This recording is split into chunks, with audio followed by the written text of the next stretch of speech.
Good morning, children. So today you are going to learn about the molecular mass, formula unit mass. How do we calculate molecular mass and formula unit mass? उससे पहले आपको ये बताया जाएगा कि molecular mass निकालते कैसे हैं, formula unit mass निकालते कैसे हैं, और ये दोनों चीज़ें होती क्या हैं, है ना। अब जैसे मॉलिक्यूल की जब बात करते हैं तो मॉलिक्यूल मैंने आपको पहले भी बताया है, जब दो या दो से ज़्यादा एलिमेंट्स केमिकली कंबाइंड होते हैं तो मॉलिक्यूल का फॉर्मेशन होता है ना। बात समझ रहे हैं? जब दो या दो से ज़्यादा एटम्स आपस में केमिकली कंबाइंड होते हैं तो मॉलिक्यूल का फॉर्मेशन होता है, ठीक है। फॉर एग्जांपल जैसे कार्बन और ऑक्सीजन मिलने से बना आपका मॉलिक्यूल CO2, ठीक है। कार्बन और ऑक्सीजन के कॉम्बिनेशन से जो मॉलिक्यूल बना है ये क्या है, CO2। सिमिलरली हाइड्रोजन और ऑक्सीजन के कॉम्बिनेशन से मॉलिक्यूल बना है H2O। तो ये मॉलिक्यूल्स जो बन रहे हैं ये एटम्स के कॉम्बिनेशन से बन रहे हैं। तो इसका मतलब ये है मॉलिक्यूल का जो मास होगा वो एटम के मास पर डिपेंड करेगा, है ना। यहाँ पर बात आ रही है, देखिए मॉलिक्यूलर मास जो है, मॉलिक्यूलर मास की बात कर रहे हैं, है ना। क्लास 9th के लिए ये बात की जा रही है तो ज़्यादा डीप में नहीं जाएंगे, है ना।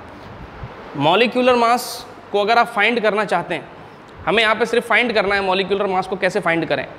तो हम जब सभी जानते हैं कि जो मॉलिक्यूल है वो एटम के कॉम्बिनेशन से बनता है, तो अगर आपको एटम का मास पता है ना, एटम का अगर मास पता है जो कि मैंने आपको पहले ही बता दिया है, तो आप मॉलिक्यूल का मास फाइंड कर सकते हैं, है ना। सिंपल है। तो मॉलिक्यूलर मास को सिंपली क्या लिखते हैं, it is the sum of masses of all atoms present in a molecule। बात समझ रहे हैं? It is the masses of all atoms present in a molecule। मतलब जितने भी एटम्स हैं किसी भी मॉलिक्यूल में, जितने भी एटम्स हैं, बहुत लेट ज्वाइन कर रहे हैं आप लोग बेटा, बी ऑन टाइम, सभी लोग टाइम पर आया कीजिए, ठीक है। ओके चलिए आ जाइए, पहले स्टार्ट करते हैं। तो मॉलिक्यूलर मास फाइंड कैसे करते हैं, उसके लिए एक सिंपल सी चीज़ है कि जितने भी एटम्स मॉलिक्यूल में प्रेजेंट हों, जितने भी, जैसे इस मॉलिक्यूल की अगर बात करें CO2 की, तो इसमें कौन कौन से एटम्स हैं, एक तो कार्बन है और दूसरा एटम कौन सा है, ऑक्सीजन। ओके, अगर इनके मासेस को ऐड कर दिया जाए, जो एटम्स इस मॉलिक्यूल में प्रेजेंट हैं, अब CO2 as a whole a molecule, इसको तो आप मॉलिक्यूल बोलेंगे ना। इस मॉलिक्यूल में कौन कौन से एटम्स प्रेजेंट हैं, यहाँ पर कार्बन है और ऑक्सीजन है। अब कार्बन और ऑक्सीजन के मास को अगर आप ऐड कर दें, जितने कार्बन यहाँ पर हैं, जितने ऑक्सीजन यहाँ पर हैं, उनके मासेस को अगर आप ऐड कर दें तो आपको इस मॉलिक्यूल का मास मिलेगा पूरे, है ना। ये वही बात हो गई, जैसे आपको अगर किसी का मास मेज़र करना है ना, टोमेटो लेकर आए आप 1 kg, ठीक है, 2 kg पोटैटो, है ना। इसके अलावा आप दूसरी चीज़ें भी लेकर आ गए आप, सॉल्ट लेकर आ गए 1 kg, और आपको टोटल मास निकालना है इन सभी का। तो आप क्या करेंगे, सबको ऐड करेंगे ना, टोमेटो का मास ऐड करेंगे, पोटैटो का ऐड करेंगे और सॉल्ट का मास ऐड करके ही टोटल मास निकालेंगे। बस वही चीज़ यहाँ पर है। यहाँ पर क्या है, कार्बन और ऑक्सीजन के कॉम्बिनेशन से कार्बन डाइऑक्साइड बना, it is a molecule. Okay, molecule होने की वजह से अगर हमें इस पूरे मॉलिक्यूल का मास निकालना हो तो सबसे पहले हमें ये पता होना चाहिए कि इसमें जो एटम्स हैं वो कौन कौन से हैं। तो उन एटम के मास को हम ऐड करेंगे तो मॉलिक्यूल का मास अपने आप निकल आएगा, है ना। So simple, it is the sum of masses of all atoms present in a molecule. कोई बड़ी बात नहीं है, कोई टफ चीज़ नहीं है, सिंपल है। अब इसी को देखें, what is the mass of carbon. तो मैं पहले एक साइड में बता देता हूँ, ये ऑलरेडी टेबल गिवन है आपकी बुक में। सी का 12 यूनिट, ऑक्सीजन 16 यूनिट, यूनिफाइड मास लिख रहे हैं, ये पहले भी बता चुके हैं आपको हम, ठीक है, यूनिफाइड मास जो है। Oxygen 16 unit, nitrogen 14, hydrogen 1, sulphur 32। ये मासेस हैं इन एलिमेंट्स के, जो एलिमेंट्स यहाँ लिखे हुए हैं, ठीक है। बहुत सारे एलिमेंट्स होते हैं, सबके मास होते हैं, लेकिन हमें सबको यूज़ नहीं करना है। यहाँ पर कुछ एलिमेंट्स का ही यूज़ लेना है हमें, सबको यूज़ नहीं करना है, ठीक है। तो मैंने यहाँ पर कुछ मासेस लिखे हुए हैं, आप इनको देख सकते हैं, ठीक है। Carbon 12, oxygen 16। अब यहाँ पर तो हमारे पास कार्बन और ऑक्सीजन ही है, okay. Only 2 elements are present, carbon and oxygen. So carbon कितने हैं ज़रा ध्यान से देखिए। जैसे कार्बन का mass 12 plus mass of oxygen is 16। How many oxygen atoms are present here? 2। एक ऑक्सीजन का मास 16, तो 2 ऑक्सीजन का मास कितना हुआ? 2 × 16, ओके। देखिए, अगर एक ऑक्सीजन का मास 16 है तो यहाँ तो ऑक्सीजन कितने हैं? 2 हैं, तो 2 ऑक्सीजन एटम्स का मास कितना होगा? 2 × 16 कितना हुआ? 12 + 32, टोटल 44 यूनिट। 44 यूनिट। देखिए कितना सिंपल है ना, बहुत simple. Similarly molecular mass of H2O, molecular mass of H2O, molecular mass है ना। What is the mass of hydrogen? C 1 है ना, लेकिन हाइड्रोजन है कितने यहाँ पर? 2 hydrogen atoms are present here. 2 × 1 plus oxygen. What is the mass of oxygen atom? 16। How many oxygen atoms are there? Sorry, how many oxygen atoms are here? 1, तो 16 ही लिखेंगे normal, है ना। यहाँ तो एक ही ऑक्सीजन एटम है, यहाँ पर 2 थे इसीलिए 2 का मल्टीप्लाई किया था। यहाँ तो एक ही है ना, यहाँ तो 1 है ना, तो इसलिए 16। तो 2 + 16 टोटल 18 यूनिट। 18 यूनिट।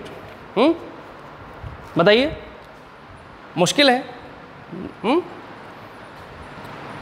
मुश्किल है? बहुत आसान है। देखिए ना, सिंपली आप सिंपल तरीके से इसको सॉल्व कर सकते हैं। आराम से किसी भी मॉलिक्यूल का मॉलिक्यूलर मास निकाल सकते हैं इस तरह से। मॉलिक्यूलर मास फाइंड करना बहुत आसान है, ठीक है। अब देखिए और निकालते हैं कुछ मॉलिक्यूल्स के, थोड़े से बड़े मॉलिक्यूल्स लेते हैं। H2SO4, H2SO4 sulphuric acid. इसका देखिए, what is the mass of hydrogen atom? 1। कितने हाइड्रोजन एटम है? 2, तो 2 × 1 = 2 डायरेक्ट लिखेंगे अब हम, प्लस 2 × 1 = 2 है ना, 2 होता है हाइड्रोजन का 1 होता है। और यहाँ पर हाइड्रोजन के कितने एटम्स हैं? 2 hydrogen atoms are present here, तो इनका टोटल मास कितना हुआ? 2।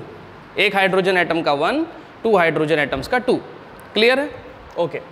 नाउ सल्फर की बात करते हैं। सल्फर 32, सल्फर तो एक ही है ना, तो 32 लिख दीजिए यहाँ पर, plus now oxygen 16, 4 oxygen atoms are present here, 4, so 16 4s are 64, 16 4s are 64। Add कीजिए 98 यूनिट। वेरी गुड वैष्णवी, काजल, वेरी गुड।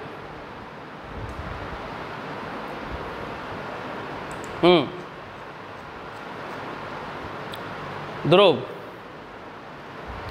2 एटम्स का मास ऐड करने से मॉलिक्यूल नहीं बनता, मॉलिक्यूल का मास बनता है ना बेटा। चलिए इस तरह से निकाल सकते हैं आप।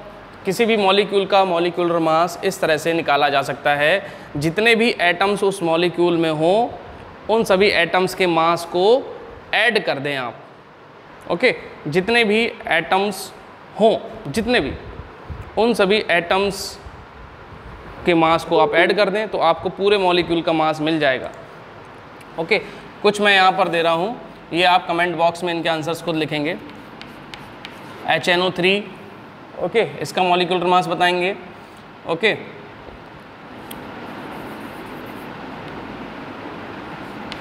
H2CO3 CH3COOH, इनके मासेस मुझे आप मॉलिक्यूलर मास निकाल कर बताएंगे, कमेंट बॉक्स में खुद लिखेंगे, ठीक है। चलिए अब आगे बढ़ते हैं। Next is formula unit mass.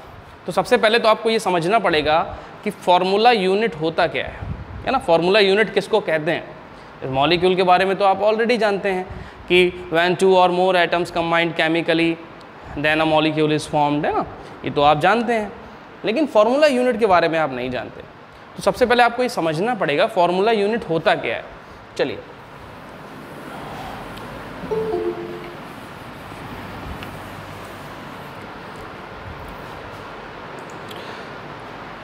Formula unit,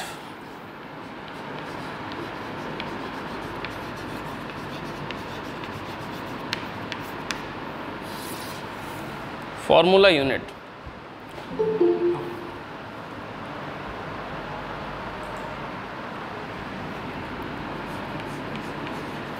एक सोडियम क्लोराइड का मैं कंपाउंड ले रहा हूँ। इस तरह से सोडियम क्लोराइड जो है वो इस तरीके से उसके आयंस कनेक्ट रहते हैं, Na+Cl- है ना, फिर इसके साथ Na+Cl- और आगे होगा। मैं थोड़ा सा छोटा ही बना रहा हूँ, बहुत आसानी से आप समझ लेंगे इसको।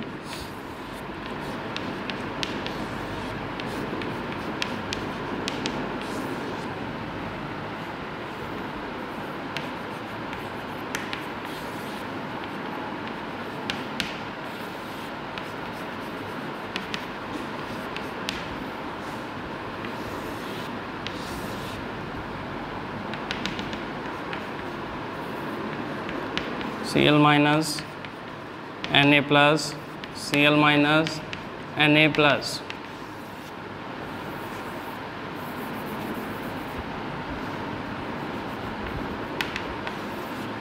ओके, इस तरह से these are ions, positively and negatively charge ions जो हैं इस तरह से आपस में कनेक्ट हैं।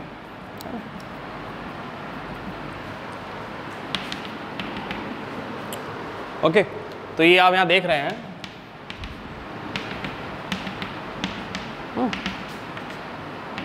आगे भी होंगे, यहाँ पर बहुत सारे होंगे, यहाँ पे सिर्फ कुछ बनाए हैं मैंने। NaCl है ना, NaCl में एक पॉजिटिव आयन होता है Na+ एंड एक नेगेटिव आयन होता है Cl-, और इन दोनों के कॉम्बिनेशन से बनता है NaCl। Okay, in reality sodium chloride का फॉर्मूला ये नहीं होता है। ये पूरा सोडियम क्लोराइड का फॉर्मूला इतना छोटा थोड़ी ना हो सकता है। ये क्या है? Formula unit. मतलब पूरे फॉर्मूले की, मतलब जितना भी सॉल्ट है उस सॉल्ट में से सबसे छोटे छोटे पार्ट्स को चूज़ किया गया है। सबसे छोटा पार्ट, यूनिट। जैसे आपका पूरा घर बनता है, उस पूरे घर में सबसे छोटी चीज़ जो लगी है, मान लीजिए आपका पूरा घर जो है ब्रिक से बना हुआ है, तो एक ब्रिक है ना, एक ईंट जो है वो उसका फॉर्मूला यूनिट मानी जाएगी पूरे घर की। घर तो बहुत बड़ा सा है, लेकिन उसकी जो एक ईंट है ना, एक ब्रिक है, वो फॉर्मूला यूनिट मानी जाएगी। इसी तरीके से जो सॉल्ट है यहाँ पर NaCl, इस NaCl में सिर्फ एक फॉर्मूला यूनिट अगर लेना है, आप फॉर्मूला यूनिट लेना है, फॉर्मूला यूनिट। देखिए इतने बड़े कंपाउंड को, अब इतने सारे Na और इतने सारे Cl को एक साथ मिलाकर बोलना, इट इज़ टू डिफ़िकल्ट। अब बहुत सारे Na हैं, बहुत सारे Cl हैं, मिलियंस हैं, कोई नंबर का पता नहीं हमें कितने नंबर्स में। ये नंबर हम नहीं जानते हैं कि Na कितने, Na+ कितने हैं, Cl- कितने हैं। इन नंबर्स को हम नहीं जानते, हमें पता भी नहीं है। फिर हम कैसे उसको बोलेंगे, उसके बारे में क्या बात करेंगे, कैसे कहेंगे? तो साइंटिस्ट ने एक छोटा सा तरीका निकाल लिया। उन्होंने उस बड़ी चीज़ को छोटा कर दिया, है ना, उस बड़ी सी चीज़ को छोटा कर दिया, और उन्होंने उसका जो फॉर्मूला लिखा है वो वास्तव में फॉर्मूला यूनिट है ना। एक पॉजिटिव आयन निकाल लिया Na+, ओके, और एक नेगेटिव आयन निकाल लिया Cl-। तो दोनों के मिलने से क्या बना? NaCl। तो इसको आप बोल देते हैं NaCl। What is the chemical formula of sodium chloride NaCl, है ना। जो आप नमक देखते हैं उसका फॉर्मूला NaCl है, सही है, लेकिन पूरे नमक का फॉर्मूला NaCl नहीं है, उसके एक पार्टिकल का फॉर्मूला NaCl है। ध्यान से समझिएगा, उसके एक पार्टिकल का, सबसे छोटा जो पार्टिकल होगा ना, उसका फॉर्मूला क्या होगा, NaCl। बात समझ रहे हैं। पार्टिकल का फॉर्मूला होगा, पार्टिकल का, पूरे का नहीं होगा। अब पूरा आप 1 kg लेकर आए नमक, है ना, टाटा सॉल्ट लेकर आ गए 1 kg। अब 1 kg लेकर आए हैं आप, तो उस पूरे का फॉर्मूला NaCl नहीं होता, उसका एक पार्टिकल का फॉर्मूला NaCl है। ऐसे तो बहुत सारे पार्टिकल्स होंगे, देखो यहाँ पर कितने सारे हैं, ये तो मैंने बोर्ड पर थोड़े से ही बनाए हैं, देखिए आप ज़रा, NaCl कितने सारे, है ना। तो वहाँ पर भी क्या होता है, इसी तरीके से NaCl होते हैं बहुत सारे, और हम उसमें से सिर्फ एक फार्मूला यूनिट चूज़ करते हैं, है ना, सिंपलेस्ट फार्मूला, सबसे छोटा। बात समझ रहे हैं, सबसे छोटा फार्मूला निकाल लेते हैं। सिमिलरली जितने भी कंपाउंड्स हैं सभी में ऐसा ही होता है, सिर्फ NaCl में ही नहीं होता है। When we talk about water, पानी की बात करो आप, जब आप पानी की बात करते हैं ना, तो पानी की जब आप बात करेंगे तो पानी में भी ऐसा ही होता है। एक बाल्टी पानी भर कर ले आए आप, पूरी बाल्टी भरी हुई है, पूरी ऊपर तक भर के ले आए, बहुत खुश हैं आप। ओ ये देखिए H2O लेकर आए, बेटा H2O नहीं लेकर आए आप, इसमें तो बहुत सारे H2O होंगे, इसमें एक H2O नहीं होगा, इसमें H2O का नंबर ही आप नहीं काउंट कर सकते, इतने H2O होंगे, है ना, बहुत सारे H2O होंगे। तो H2O तो इसका एक पार्टिकल है, सिर्फ सिंपल एक पार्टिकल। इस पूरे पानी में सबसे छोटा जो पार्टिकल है उसका फॉर्मूला है H2O, है ना। पूरे पानी का फॉर्मूला H2O नहीं है। एक बकेट भर के ले आए तो उसका फॉर्मूला भी H2O है, एक गिलास में पानी लेके आए उसका फॉर्मूला भी H2O। हम लोग हमेशा छोटा फॉर्मूला बोलते हैं बेटा, फॉर्मूला यूनिट बताते हैं, हम लोग हमेशा फॉर्मूला यूनिट की बात करते हैं, एक मॉलिक्यूल की बात करते हैं, सभी की बात नहीं करते, है ना। H2O एक मॉलिक्यूल ही तो है ना। H2O क्या है, मॉलिक्यूल ही तो है। तो आप बहुत सारे मॉलिक्यूल्स होंगे इसके अंदर तो, लेकिन अगर आपसे कोई पूछे what is the chemical formula of water, तो आप ये नहीं कहते N टाइम्स H2O, आप सिर्फ क्या बोलते हैं, H2O। आप एक सिंपल एक मॉलिक्यूल का फॉर्मूला बता देते हैं, है ना। इसी तरीके से पूरे फॉर्मूले में जितना बड़ा आपका कंपाउंड्स है, इसमें से एक छोटा सा सिंपलेस्ट चूज़ किया आपने, जिसको आपने फॉर्मूला यूनिट कहा, फॉर्मूला यूनिट। बात समझ रहे हैं, बात समझिएगा कि फॉर्मूला यूनिट का मतलब क्या हो गया, कि पूरे फॉर्मूले में से आपने सिंपलेस्ट, है ना, सबसे छोटा जो फॉर्मूला चूज़ किया है वही है फॉर्मूला यूनिट। अब आप सोच रहे हैं कि सर मैं Na+ निकाल लेता तो मैं Na+ बोल देता तो क्या बेटा वो सोडियम क्लोराइड होता? अगर आप Na+ बोलते तो क्या वो सोडियम क्लोराइड होता? नो। तो आपको तो क्लोरीन भी तो लेना पड़ेगा साथ में, इसीलिए Cl भी लिया गया। तो सबसे छोटा तो ये बनाया अब, है ना, फॉर्मूला यूनिट। समझ में आ गया? फॉर्मूला यूनिट सभी को समझ में आ गया? क्लियर है? क्लियर है ना? फॉर्मूला यूनिट सभी को समझ में आया ना? तो फॉर्मूला यूनिट मास, जैसे आपने मॉलिक्यूल का मास निकाला है, जैसे आपने मॉलिक्यूल का मास निकाला है, उसी तरीके से फॉर्मूला यूनिट का मास निकालेंगे। सिंपल, कुछ नई चीज़ थोड़ी ना। जैसे आपने मॉलिक्यूल का मास निकाला, तो मॉलिक्यूल में जितने एटम्स प्रेजेंट होते थे उनको आप क्या करते थे, ऐड कर देते थे उनके मासेस को, तो आपको मॉलिक्यूल का मास मिलता था। इसी तरह से आप क्या करेंगे, जो भी जितने भी फॉर्मूला यूनिट में जितने भी एटम्स प्रेजेंट हैं उनको क्या करोगे, उनके मास को ऐड करोगे। ठीक है, तो आपका निकलेगा फॉर्मूला यूनिट मास। क्लियर है? तो चलिए इसको हटाते हैं पहले।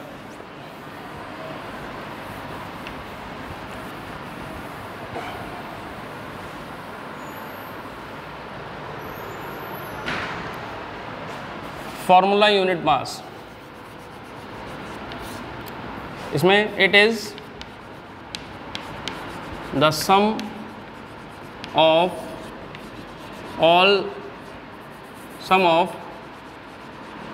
masses of all elements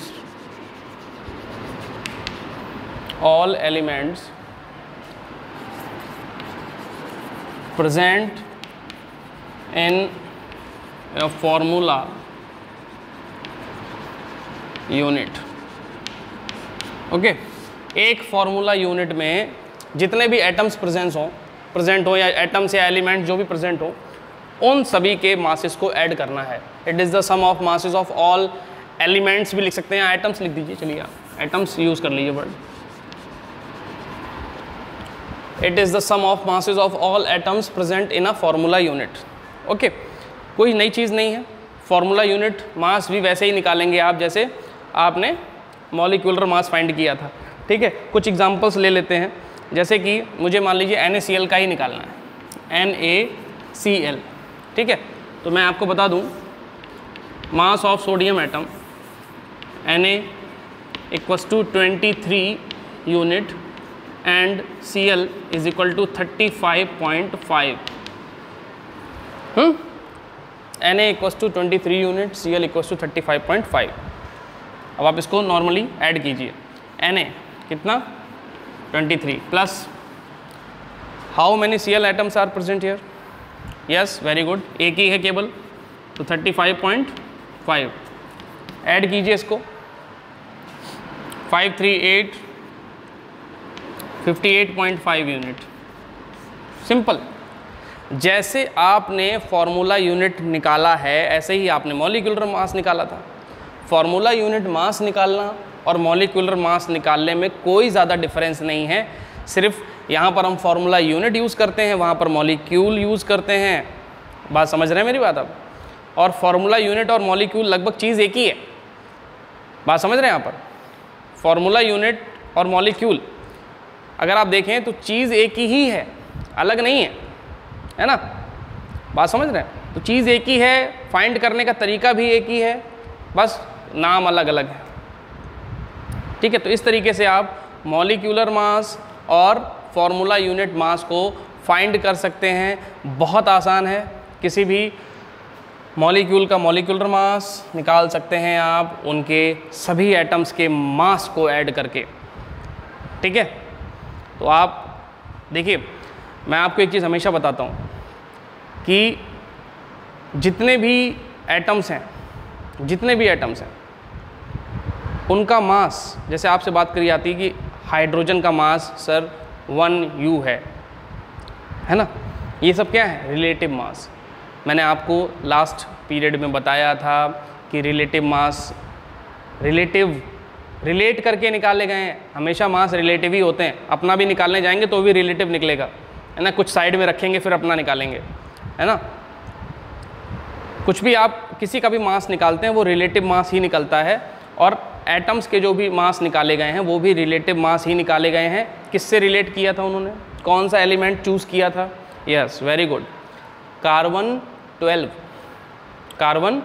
12 को चूज़ किया था उन्होंने।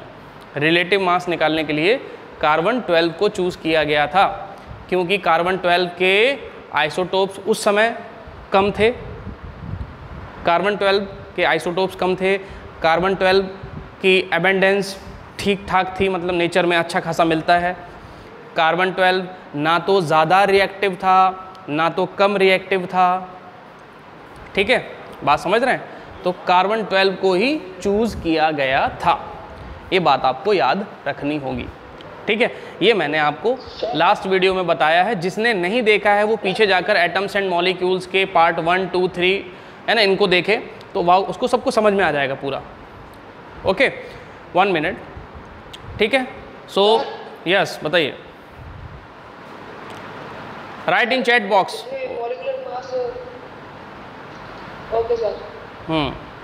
Okay, so in this way you can find the molecular mass और formula unit mass। ओके, समझ में सभी को आ गया होगा? अब तो किसी को कोई डाउट नहीं होगा।